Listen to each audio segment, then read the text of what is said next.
conditioning manual I've developed for Whitman College's women's lacrosse goalie. The athlete this manual was developed for is Kate Whittingham. She's 20 years old. She's 130 pounds at 5 feet 10 inches. Yes, she is a very lean, athletic goalie. She has no previous experience to resistance training prior to coming to college. However, I say that she's intermediate because she is so athletic. However, she is still very beginner when it comes to exercise technique.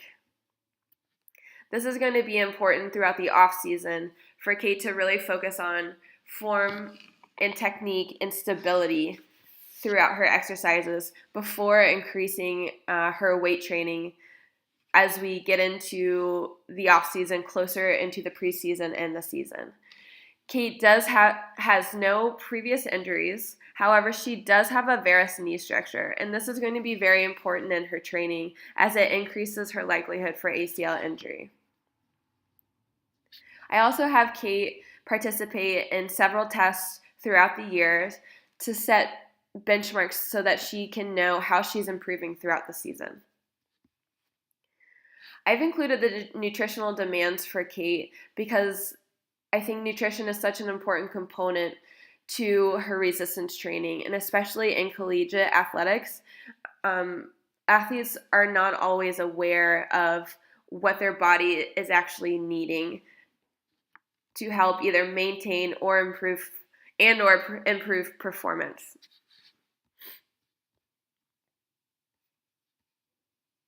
The goalie position is a very powerful sport.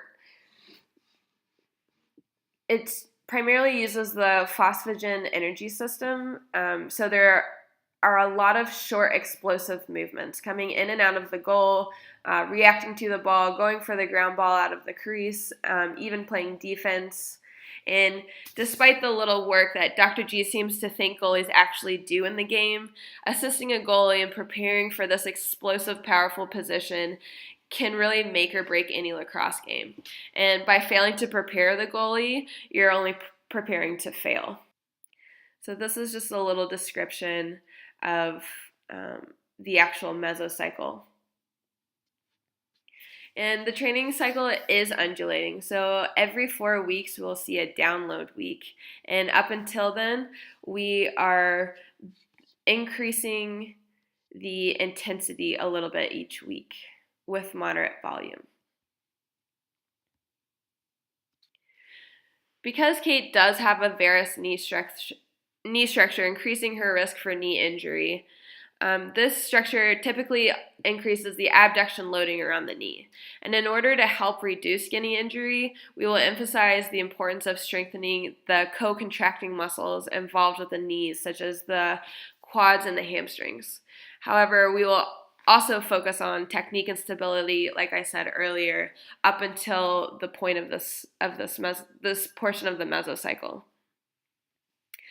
I've designed this plan from December through February, which is the off season right up through the preseason. And I just want to point out that Kate will have progressed up through this off season so that we can improve her stability around the knees. Other frequent injuries that are common include the inner thigh, hamstring strains, and ankle sprains. And especially because we are placing emphasis on improving power throughout the legs, the dynamic stretching, static stretching, and plyometrics are going to be very important for Kate.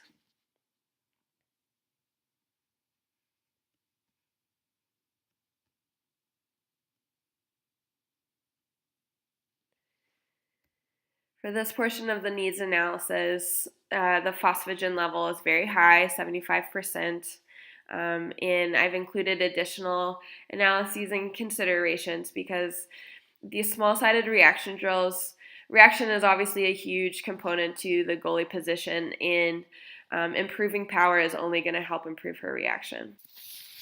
So I will have Kate begin the 12-week cycle with a higher volume to focus on muscular endurance and hypertrophy. Because she is less experienced, this will only help her prepare her body for heavier and faster loads when we get into strength and power later throughout the season, as you'll see in December and January and into February. So this is our dynamic warm-up. Kate will use this dynamic warm-up prior to every single workout. And it really touches a little bit on every point of the body. And because this mesocycle is rather intense, she will be exercising about 6 days a week, and the load is only going to increase throughout the mesocycle. I think this dynamic warm-up is important to actually focus on hitting legs, arms, torso, upper back, a little bit of everything. In the post-workout static stretch, this is going to be a little bit more specific towards the day. So as you'll notice in the mesocycle, I have a split routine where Mondays are going to be upper body, Wednesdays are lower body, and Fridays are more full body. And so this post-workout static stretch really focuses on what was going on that day. So Tuesdays and Thursdays throughout the mesocycle, we will work with this ACL prevention, as I noted was so important for Kate. I read a study by Weiss and Watman from the Sports Medicine Journal that really talked about the co-contraction of the knee and how strengthening those muscles are going to prevent a biased quadricep contraction and lessening that abduction and loading to enhance the stability about the knee. And as we know, the majority of ACL injuries occur from females by non-contact instances.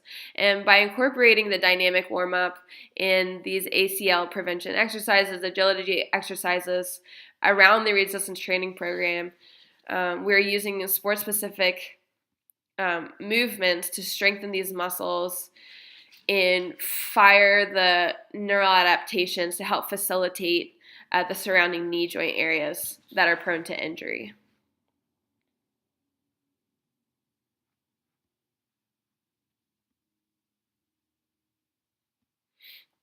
So here's the beginning of the mesocycle. The higher volume is going to help increase the cross-sectional area of the muscles Kate's working to help with these neural adaptations of the movement. And they're just going to only help her to progress through the movements and to be more efficient as she progresses throughout the mesocycle.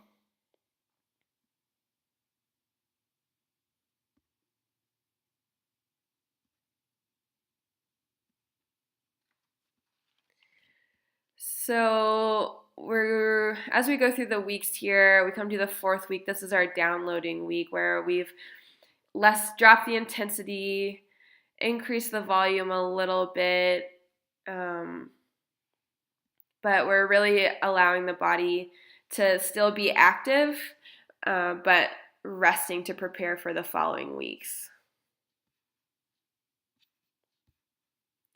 And as we come through the second half of the mesocycle here, I've incorporated another ACL prevention and agility workout that will be going on Tuesdays and Thursdays. And these are just a progression from the previous ACL and agility exercises.